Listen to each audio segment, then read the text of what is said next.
Hi guys, welcome to our YouTube channel, Tech Check. If you want to watch the world's best gadgets, link are available in the description. Please visit our channel for more best video. Thanks. Number 5, Aprilia RSV 1000R Mille. The Aprilia RSV Mille is a sport motorcycle manufactured by Aprilia from 1998 to 2003.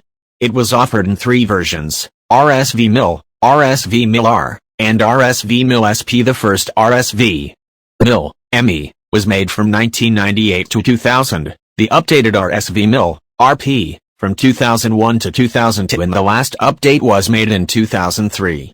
With a 998cc 60-degree V-twin engine built by the Austrian company Rodex, the RSV Mille was the first large displacement motorcycle made by Aprilia that up to then had made up to 250cc engines. This same engine was used unmodified in the Tuono and in slightly modified form in the SL1000 Falco. The Mille featured a type of slipper clutch, which worked by using a vacuum on a closed throttle from the inlet manifold to give the effect of slipper clutch, but only on a closed throttle. The first changes were made in 2001 when the fairing was restyled, adding wind deflectors to improve airflow. The fuel tank was changed to a plastic item, with a reduction in capacity, and the rear shock on both the standard and the R models was revised.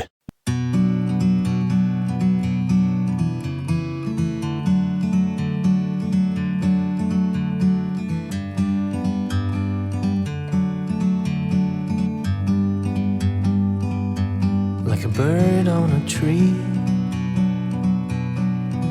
I'm just sitting here.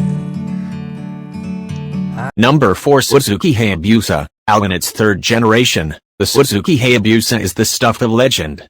Let's not forget that Suzuki had in fact killed off the Hayabusa a while ago, and yet here we are on the brand new BS6/Euro 5 compliant Hayabusa.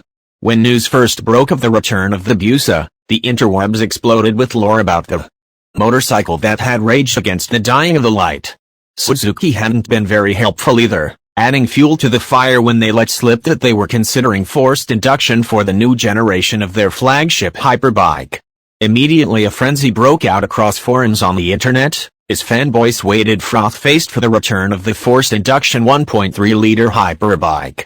Unsurprisingly, when Suzuki returned to say that the new generation of the Hayabusa would neither have a larger displacement motor, nor forced induction, and would actually make less power and torque from the same 1340cc motor and be based around the same chassis, that same frenzied mob on the internet turned on them.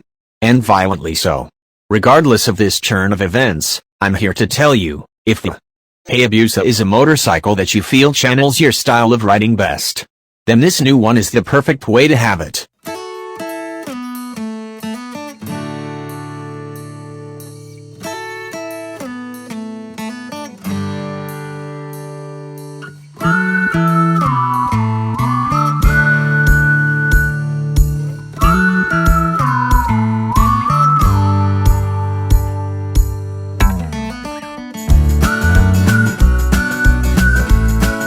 Number 3, Kawasaki Ninja H2R. This Kawasaki Ninja H2R has got a claimed 310 bhp, though our testers saw 249.76 bhp at the rear wheel on the dyno, a supercharger, and can hit over 200 miles per hour with normal people like me and you riding it.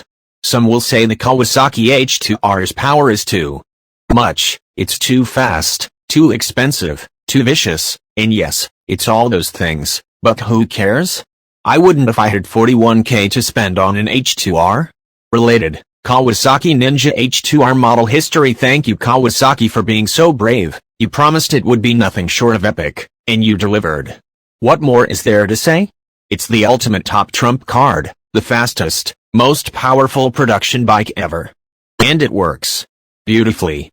However, the glaring issue here is that it isn't road legal, and the exhaust is so noisy that very few circuits will allow its type on track days. It occupies a strange no man's land, and as such it's hard to justify for use in the UK unless you spend all your time riding on runways, or intend to tuck it away in a heated garage as a collector's item. Its 5-star rating remains nevertheless, simply because of its mind-altering performance.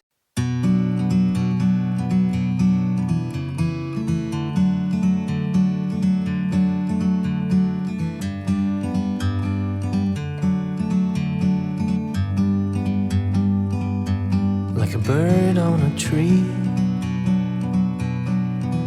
I'm just sitting here. I got time. Number 2, Honda CBR 1100XX Blackbird. I don't want a Blackbird. They're too fast, too heavy, and Honda's linked brakes were still in the almost finished phase when they put them on the biggest CBR. Despite that, I keep almost buying one because, when you operate in the sub-3000 part of the market like I do, they're a difficult bike to ignore. This is mostly because the Blackbird is probably the best built of all the beautifully built Hondas of the 1990s.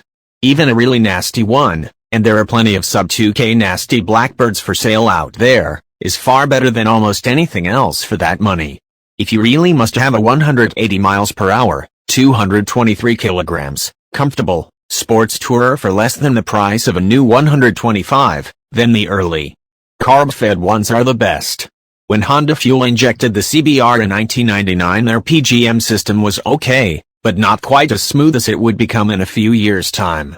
The carb bikes have a much better throttle response at low revs and are more fuel efficient to getting even more miles from the 5-gallon tank. The Blackbird you buy will almost certainly still fuel properly, still go like stink, still change gear as stiffly as it did when new, and still handle like a bike with too much power, not enough ground clearance, and not quite the right weight distribution, just like when it was new.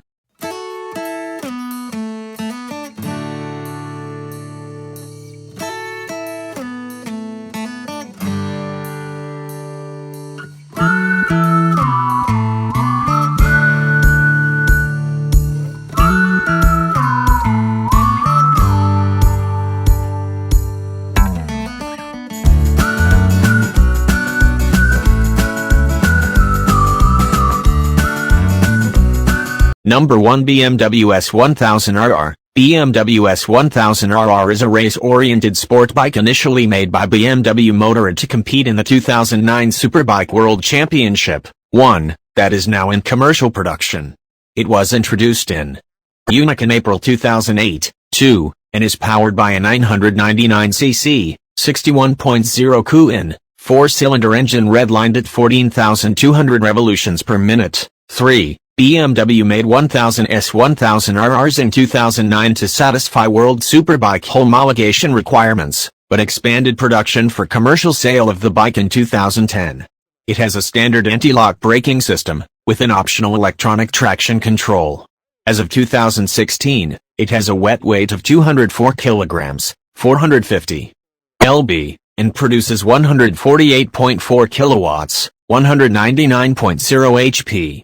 201.8 PS, at 13,500 revolutions per minute. 4, with 133.6 kilowatts, 179.2 HP, 181.6 PS, to the rear wheel. It was the most powerful motorcycle in the class on the dyno. 5. The S1000RR was released in 2009 and was considered the best equipped sport bike in the 1000cc category, and with a bore and stroke of 80.0 mm, 49.7 mm, 3.1 and 2.0 in, it also had the biggest bore in its class.